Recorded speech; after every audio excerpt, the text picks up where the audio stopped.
Hi everyone, welcome to my channel. आज 3 दिन के बाद में मैं वीडियो बना रही हूँ।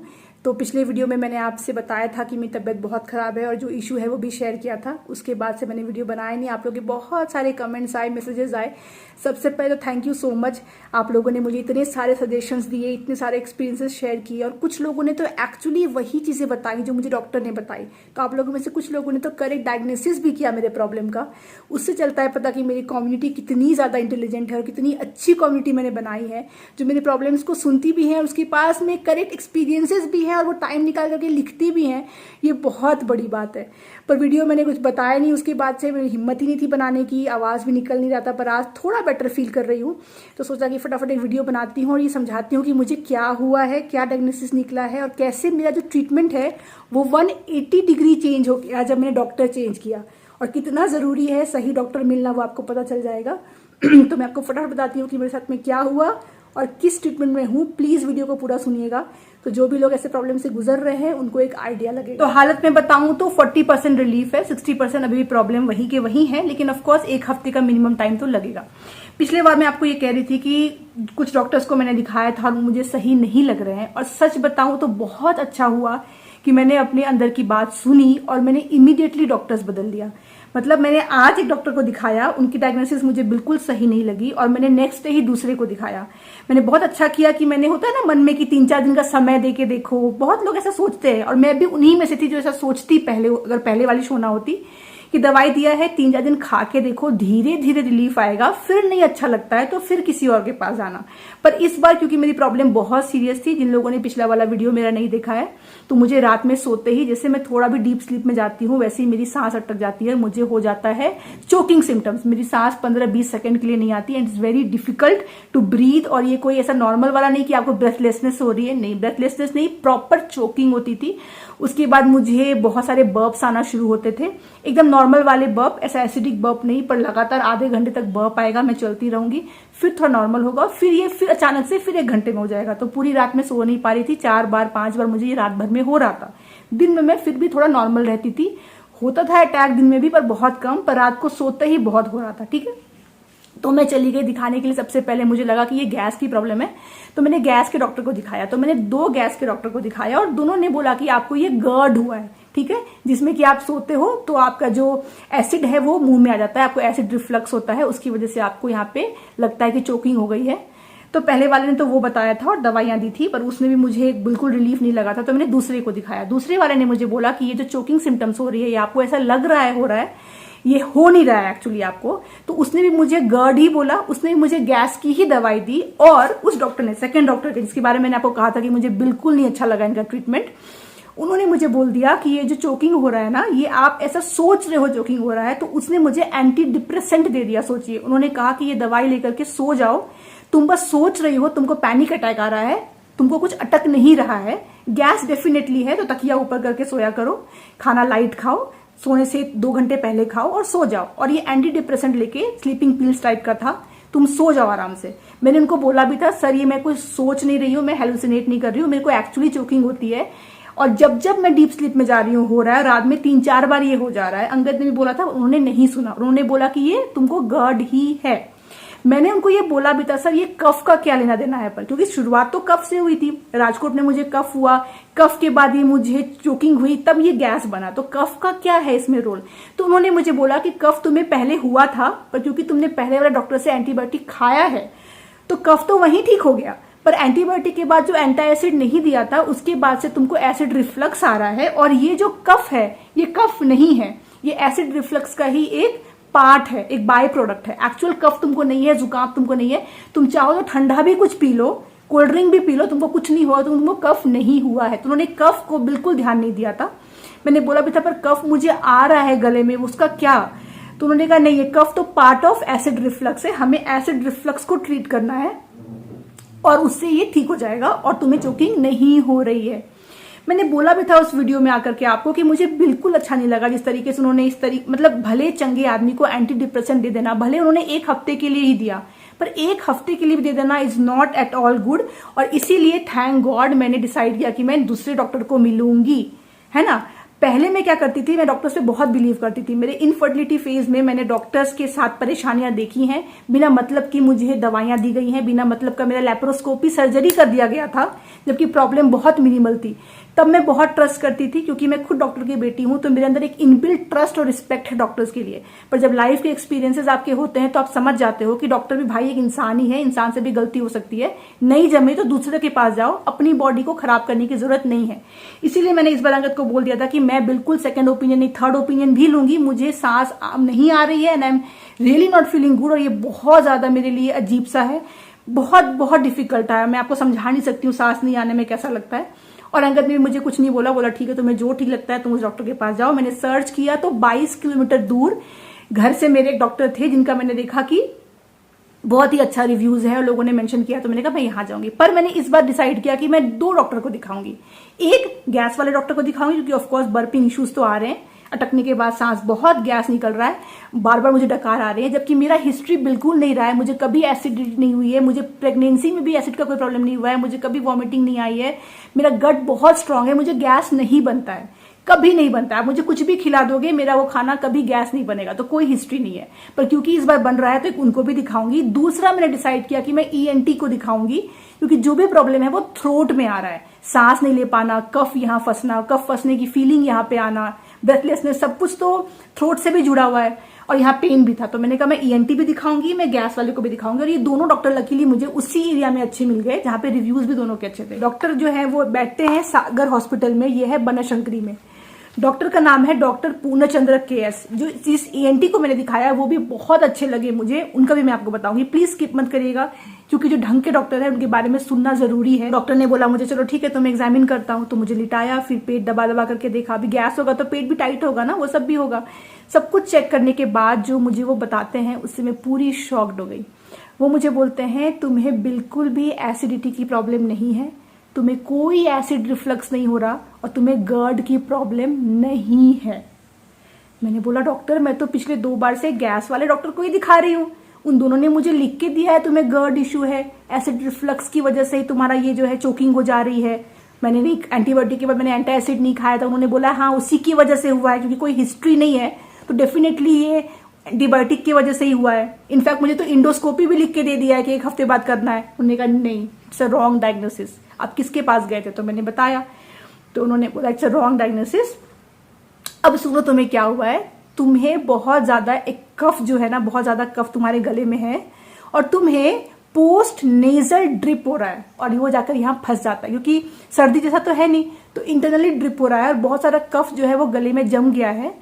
कफ की वजह से ही सिर्फ और सिर्फ ये तुम्हें चोकिंग हो जा रही है। And yes, you are not hallucinating, you are choking. एक तो ना जब कोई भी डॉक्टर या कोई भी इंसान दुनिया का आप जो कह रहे हो उससे अग्री करता है ना, आपकी बात को समझ के कहता है कि यस ये हो रहा है तुम्हारे साथ, आई ट्रस्ट यू, तो बहुत अच्छा लगता है। पिछली बार ने बोल दिया था कि नहीं तुमको चोकिंग हो ही नहीं रही है, यू आर हेलुसिनेटिंग दैट, तो इतना अजीब लगता है, यू फील सो हेल्पलेस कि मेरे साथ ये हो रहा है, मैं बना के थोड़ी बोल रही हूँ, और सामने वाला बंदा बोल रहा है जो कि एक्चुअली एक्सपर्ट है उस फील्ड का, आप उसकी रिस्पेक्ट करते हो, एक्सपर्ट है, एक्सपर्ट होकर कोई ऐसा बोल रहा है ना, तो आपको लगता है कि यार मैं बहुत हेल्पलेस फील कर रही हूँ, मैं कहाँ जाऊं। तो इन्होंने मुझे बोला you are not hallucinating, yes you are choking, और आपको मैं समझ रहा हूँ बहुत ही खराब तरीके का चोकिंग हो रहा होगा, वो कफ पूरा आपका ट्रैकिया को ब्लॉक कर देता है, और जब तक फिर आप उसको निकलता नहीं है कफ, थोड़ा सा ये अंदर नहीं जाता, आपको चोकिंग होती है। और ये जो गैस आपको बन रहा है वो गैस कुछ भी नहीं है। जब आप चोक करते हो तो आप मुंह खोल के सांस लेते हो, बहुत ज्यादा ट्राई करते हो, ऑफकोर्स करोगे, सांस लेने की ट्राई करोगे, तो जो आप वो बहुत ट्राई करते हो आप खुद ही जो है एयर को ट्रैप कर लेते हो अंदर, और वो जो एयर फिर अंदर ट्रैप होता है उसको तो बाहर निकलना है।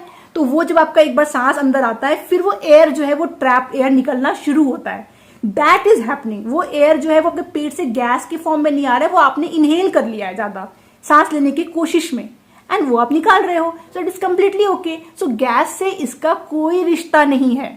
जस्ट इमेजिन डायग्नोसिस कैसा 180 डिग्री चेंज हो गया। मैंने उनको बोला सर पर पिछले डॉक्टर को मैंने ये बात बोली थी कि कफ का क्या, वो कफ पे ध्यान ही नहीं दे रहे थे। उन्होंने कहा कफ तो ये गर्ड का बाय प्रोडक्ट है। उन्होंने कहा ये गर्ड नहीं हो सकता, ये कोई भी बेसिक बता देगा, गर्ड होगा तो आपको खट्टे डकार आएंगे, आपको मुंह में पानी जैसा आएगा, आपको वो सब कुछ इश्यूज ही नहीं है, आपका पेट अभी भी एकदम सॉफ्ट है, आपको कोई गैस नहीं हुआ, it's just the cough we need to take care of. तो मैंने सोचा कि अरे अब तो ये मुझे कुछ भी मेडिसिन देंगे नहीं, क्योंकि ये तो पूरी की पूरी कह रहे हैं कि कफ का मामला है, तो ये तो ईएनटी वाले ही देंगे, तो इनको तो कुछ देना है नहीं। तो मैंने उनको बोल दिया कि ठीक है sir, if that's the case, तो मैंने ईएनटी का ऑलरेडी लिया हुआ है अपॉइंटमेंट, मैं वहां चली जाती हूँ। तो उन्होंने कहा नहीं नहीं, क्या जरूरत है जाने का, मैं तुमको देता हूँ मेडिसिन, तुम वो खा के देखो, 1 हफ्ता तुमको आराम मिलेगा। अब सोचिए, ये बहुत कम ऐसा होता है, पहले जमाने के डॉक्टर में ऐसा होता था, अब मैं ये नहीं देखती हूँ। अब कोई भी ना अपने डिपार्टमेंट को छोड़ करके दूसरे डिपार्टमेंट का दवाई नहीं लिखता। देखिए, हर एक स्पेशलिस्ट पहले एमबीबीएस तो करता ही है, 5 साल का कोर्स तो हर डॉक्टर करता है, उसके बाद जाकर के वो कुछ ना कुछ एमडी या एमएस करता है, स्पेशलाइजेशन करता है। तो बेसिक डॉक्टर तो सभी होते हैं, बेसिक फिजिशियन तो सभी होते हैं। पर अब जमाना ऐसा आ गया है कि अगर आप जाओगे आंख के डॉक्टर के पास में और उसको पता है कि आपको सर्दी हुई है, उसको पता है क्या दवाई देना है, वो फिर भी देगा नहीं। एक तो रिस्क भी होता है कि मैं कुछ दूं और खराबी कर जाए तो क्यों ही पंगा लेने का, और एक होता है मैं क्यों दूं, मुझे थोड़ा ना उसके पैसे मिल रहे हैं। ये मैंने देखा है। तो मैं हैरान हो गई कि ये मुझे ईएनटी के भी डॉक्टर नहीं है, फिर भी मुझे ये बोल रहे हैं थ्रोट की दवाइयां। तो उन्होंने मुझे थ्रोट की दवाइयां लिख करके दे दी, ठीक है, क्या क्या खाना है सब कुछ लिख करके मुझे दे दिया। एक बार भी नहीं बोला कि देखो ये केस मेरा नहीं है, आप ईएनटी के पास जाओ। उन्होंने मुझे as a patient literally treat किया कि अगर ये बंदी मेरे पास आई है तो मेरा फर्ज बनता है। और मैं ना घबराई भी, तो मैंने उनको बोला सर मुझे ना बस कुछ भी करो, ठीक है, कफ वफ तो ठीक है, मुझे बस ये चोकिंग नहीं होना चाहिए, मुझे चोकिंग से अब बहुत हदस हो गया है, मैं रात को सो नहीं पा रही हूँ, पूरी रात जाग रही हूँ, लेटती हूँ चोकिंग होता है। उन्होंने मुझे इतने अच्छे से बोला, मैं हूं ना यहाँ बैठा हुआ, मैं हूं ना, मैं कहाँ जा रहा हूँ, तुम्हें अगर नहीं आराम होगा तो कल भी मैं यही हूँ, परसों भी मैं यही हूँ, तुम फिर आओ मेरे पास में, पर खा के तो देखो। हाँ, आज रात में तो मैं तुमको नहीं बोलता हूँ कि आज रात ही सब ठीक हो जाएगा, पर कल दोपहर तक जब तुम 2 बार ये डोज लोगी तो कल रात अच्छी जाएगी, और नहीं जाती है तो आओ मेरे पास, मैं बैठा हूँ यहाँ पे, ब्लेम मी। मतलब समझ रहे हो मैं क्या बोल रही हूँ। The way he treated me was, I really felt good. मतलब एक कॉन्फिडेंस भी आया, एक अच्छा भी लगा। And the way he said कि you are not hallucinating, yes you are choking, I understand, it's very bad, जिस तरीके से हो रहा होगा, ये बहुत पैनिक हो जाता है इंसान, तुम फिर भी बहुत समझदारी से आई हो मेरे पास, and I am so happy for that. मतलब बहुत अच्छे से बोला उन्होंने। एनीवेज, तो उन्होंने मुझे दवाई वगैरह लिख दी और हो गया, ठीक है। फिर निकले हम लोग वहां से, तो अंगद ने मुझसे पूछा कि क्या करना है, ईएनटी को दिखाना है कि नहीं दिखाना है, कि इनकी दवाई खाना है। मैंने कहा नहीं यार, मुझे कोई रिस्क नहीं लेना, ठीक है। उन्होंने दवाई लिख दी है, पर जब मैंने अपॉइंटमेंट ले ही लिया है, अब ईएनटी यही बैठते हैं, तो मैं उनको भी दिखा के, इनका प्रिस्क्रिप्शन मैं दिखा दूंगी कि मुझे ये प्रिस्क्राइब किया है, अगर उनको कुछ एड ऑन करना हो या कुछ करना हो तो वो कर लेंगे, पर मैं दिखा ही लेती हूँ, अब मुझे और रिस्क नहीं लेना। तो मैं जो गई ईएनटी के पास, बहुत अच्छे डॉक्टर हैं, उनका नाम है क्लिनिक का मीनाक्षी ईएनटी स्पेशलिटी सेंटर, ठीक है, ये भी बनशंकरी में है, और डॉक्टर का नाम है डॉक्टर श्रेयास पी प्रदीप। इनके पास गई, इन्होंने मुझे सबसे पहले एग्जामिन किया, सब कुछ बताया, मैंने थ्रोट देखा, कान देखा, नाक देखा, सब देखा। फिर मैंने सबसे पहले इनको इनका वाला प्रिस्क्रिप्शन आगे बढ़ा दिया कि मैं इनके पास गई थी, इन्होंने मुझे बोला ईएनटी का थ्रोट का प्रॉब्लम है, और इन्होंने मुझे ये दवाइयां लिख करके दी है, आप वो भी देख लो। आपको पता है, ईएनटी वाले ने बोला कि इस डॉक्टर ने बिल्कुल करेक्ट दवाइयां लिखी है, मैं इसमें सिर्फ एक चीज को ऐड करूंगा और एक चीज का डोज थोड़ा सा बढ़ाऊंगा, बाकी ये करेक्ट डायग्नोसिस है और करेक्ट मेडिसिन है। सोचिए, क्योंकि मैंने कहा ना, हर एक डॉक्टर एमबीबीएस तो होता ही है, तो बेसिक तो उनको हर एक चीज का पता होता है, पर लोग पर या तो आता नहीं है बहुत अच्छे से, या फिर बताना नहीं चाहते। पर जो एक्चुअल अच्छा डॉक्टर है वो आपको कफ वफ का तो हेल्प कर ही देगा यार, कफ हो गया, फीवर हो गया, लूज मोशंस हो गया, मतलब ये सब जो बेसिक चीजें होती हैं या वो तो कर ही देगा। मतलब बेसिकली मैं यही सोच रही थी कि कोई क्यों नहीं करता है, आजकल आदमी इतना भटकता है। फिर उन्होंने मुझे दवाई वगैरह लिख दी, वही दवाई सेम लिखी, कुछ बढ़ा दिया, कुछ का डोज बढ़ा दिया, एक दवाई बढ़ा दी। तो मुझे बेसिकली एंटीबायोटिक दिया पहले, तो बहुत थोड़ा सा हाई पावर वाला, जिससे कि कफ को जाना जरूरी है, कफ को पिघलाने के लिए मेडिसिन दिया, और क्योंकि मैं हैवी एंटीबायोटिक खा रही हूँ तो उससे कोई मतलब प्रॉब्लम ना हो, उसके लिए मुझे गैस का ही देते हैं वो लोग, एंटासिड का, वो भी सिरप फॉर्म में दिया। फिर मुझे एक उन्होंने दे दिया, वो भी गट बैक्टीरिया को अच्छा करने के लिए भी एक मेडिसिन दे दिया। जैसे हम लोग याकुल्ट वगैरह पीते हैं ना प्रोबायोटिक, तो प्रोबायोटिक का टैबलेट दे दिया, क्योंकि इतना एंटीबायोटिक खा रहे हो तो गट बैक्टीरिया से कोई इश्यूज ना हो, तो उसके लिए प्रोबायोटिक दे दिया। और इस तरीके से मुझे इन्होंने बहुत ही मेन तो एंटीबायोटिक दिया और एक कफ पिघलाने का दवाई दिया, जिससे कि मुझे चोकिंग इश्यूज ना आए, जो कि एस्थमा पेशेंट्स को भी देते हैं। बाय द वे एस्थमा नहीं है पर उनको भी देते हैं, वो भी मुझे दे दिया उन्होंने, और बोला कि आप ये 1 हफ्ता खाओ, ये रिड्यूस हो जाएगा, फिर मुझे 1 हफ्ते बाद फिर से आके मिल लेना। हो सकता है इस इशू की वजह से साइनसाइटिस भी आपका बढ़ गया हो, तो वो मैं तभी चेक करूंगा, फिलहाल आप ये लो। तो ये मेडिसिन मैंने जिस रात लिया, ऑफकोर्स उस रात तो मुझे ये हुआ ही, क्योंकि उसी रात को हुआ था। नेक्स्ट डे लेने के बाद जो दूसरी रात हुई मुझे, उस रात मुझे ये वाला हुआ चोकिंग, ऐसा नहीं बोलूंगी नहीं हुआ, पर उतना ज्यादा सीवियर नहीं हुआ, हल्का सा इतना होकर ही मतलब मैं सांस ले पाई। तो तब से लेके आज तक में मुझे रात को ये चोकिंग जो भी हो रही है ये बहुत ही बेसिक वाली हो रही है, मतलब बहुत कम सेकंड्स के लिए कफ आया, ऐसा लगा फंसा, मैं गर्म पानी पीती हूँ वो ठीक हो जाता है। तो अभी तो दवाई लेते लेते मुझे 2.5 दिन हुए हैं, 2.5 दिन में मुझे टचवुड काफ़ी बेनिफिट दिख रहा है। अभी तो दवाई और बाकी है कुछ दिनों का, फिर मुझे फॉलो अप है। अच्छा, इसमें कुछ लोग मुझे बोलेंगे शोना पहले ही अगर आप गई होती ENT के पास में तो पहले ही मैटर सॉल्व हो जाता, आप गई ही क्यों गैस के डॉक्टर के पास। लेकिन आप समझिए, रात में जब नींद में अटक रहा था, सांस रोकने के बाद में रिलीफ मुझे गैस निकलने से हो रहा था, मतलब बर्ब्स बहुत सारे आ रहे थे तभी रिलीफ हो रहा था। अगर ऐसा कुछ होता कि अटका सांस उसके बाद में मुझे कफ निकला सपोज करिए, और वो कफ निकालने के बाद मुझे रिलीफ होगा, तब तो मैं सोचूंगी ना कि ये कफ का इशू है। हो तो रहा था रिलीफ मुझे गैस निकलने से, तो मैं कैसे लिंक करूंगी कि किस चीज का इशू है। कफ था वहां पे, मुझे पता है कफ है, खराश है गले में, पर उससे कुछ दिन भर में खांसी होना, तकलीफ होना, बहुत कफ निकलना, ऐसा कुछ हो ही नहीं रहा था। बस वो छुपा पड़ा था, सोचिए कफ बस अंडरलाइन छुपा पड़ा था, और गैस तो मैं खुद ही इनहेल करके निकाल रही थी। कैसे आप रिलेट करोगे, आप डॉक्टर तो नहीं होना। पर मैं जब गई डॉक्टर के पास में, 2 डॉक्टर के पास में, उन्होंने में से भी किसी ने भी नहीं बोला कि ये कफ की वजह से है। उन्होंने भी तो उसको गर्ड ही ट्रीट किया जैसा मैं सोच रही थी, गैस की तरह ही ट्रीट किया। तो जब वो कंफ्यूज हो गए तो मैं तो पेशेंट हूं, मैं तो होंगी ही ना। तो इसलिए टाइम लगा, एंड थैंक गॉड बाद में उन्होंने डिसाइड किया था कि मुझे ENT के पास जाना ही है। अगर ये वाले डॉक्टर मुझे ढंग के नहीं भी मिलते, मान लीजिए ये भी मुझे गर्ड ही बोलते फॉर एग्जाम्पल, फिर भी मैं ENT तो जा ही रही थी, तो वहां मुझे रिलीफ मिल ही जाता। पर इन्होंने ही मुझे बता दिया कि ये ENT का प्रॉब्लम है और इन्होंने ही दवाई ली थी, तो वो मेरा मतलब भाग्य की बात है। वरना मैंने बहुत अच्छा किया कि मैं ENT के पास जाने का मैंने डिसाइड खुद से ही कर लिया कि जाना ही पड़ेगा। अच्छा, आज का जो वीडियो है मैं यहीं तक रखती हूँ, ज़्यादा बोल नहीं पाऊंगी, गले में खराश भी आ रहा है और बार बार में सांस भी फूल जा रही है, थोड़ा रेस्ट करना ज़रूरी है। पर आप लोगों को अपडेट देना भी बहुत ज़रूरी था, इसलिए मैंने सोचा कि कैसे भी करके ये वीडियो बनाती हूँ और आप तक पहुँचा देती हूँ। मैं आशा करती हूँ आपको अच्छा लगेगा। जल्दी ही मिलूंगी आपसे बिल्कुल हेल्दी होकर के अगले व्लॉग में, वहाँ पे अंगद नींव सबको दिखाऊंगी। तो मिलती हूँ आपसे अगली बार, तब तक आप लोग अपना ख्याल रखिए और मेरी वीडियोज़ को देखते रहिए। Bye bye.